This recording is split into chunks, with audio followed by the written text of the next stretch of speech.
Okay, you guys, so we're hopping right into this video. So don't forget to like, subscribe, share, and comment, okay? But we're making some cream cheese buttercream for this Biscoff cake. And this is like my favorite buttercream icing. So I added in, it's actually one box or bar of cream cheese, but it looks like two because they were half and halves. And then I also added in one stick of butter. It's cold but soft, so it's not hard or it's not frozen or anything. And the cream cheese was room temperature. And then all together, when it comes to the powdered sugar, I am using 4 whole cups of powdered sugar. Now, I didn't use my little scraper to like scrape it off at the top because it's just powdered sugar to me. But I used 4 cups total. And so I'm stopping in between because I'm using my hand mixer instead of my stand mixer, and I'm doing 1 cup at a time.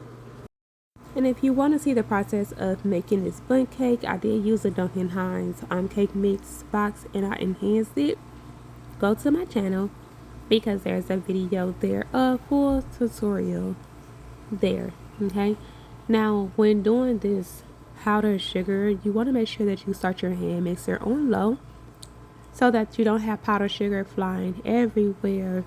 As you can see, I didn't have that issue and I was so proud of myself because I had on a black shirt and it would have definitely have been showing up everywhere. So in the beginning, you see me add a splash of vanilla. So now I have this cream cheese emulsion right here. You guys, it's just going to make this buttercream just pop even more. Like, it's already delicious with just the cream cheese and a splash of vanilla that I added at the beginning of the video. But adding more now just is going to make this pop. And so I'm scraping the sides with my little scraper here before I finish mixing this up.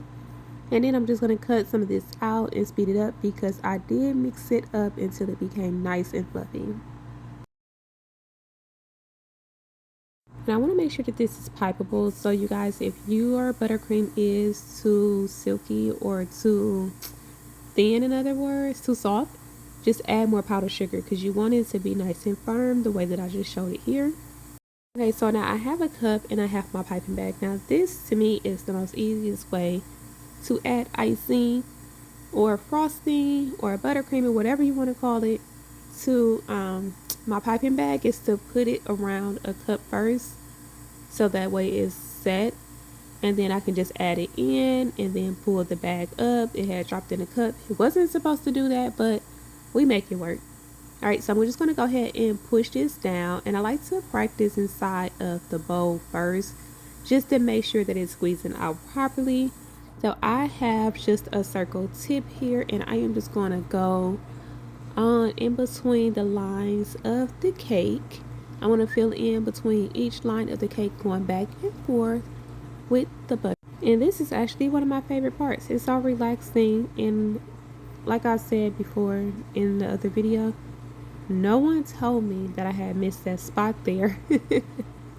On that first one, I didn't go down far enough because I couldn't see the other side, but I think I did go ahead and fix it like later on or whatnot once I did notice. And I absolutely used all of the buttercream in the piping bag, which was perfect because I wanted to use it all. And then some that I have in a bowl, I'm just going to add it to the middle here so that there is more of this cream cheese buttercream to go around. And you guys, this is my finished cake. So good, so delicious. Thanks for watching, and go watch the other video.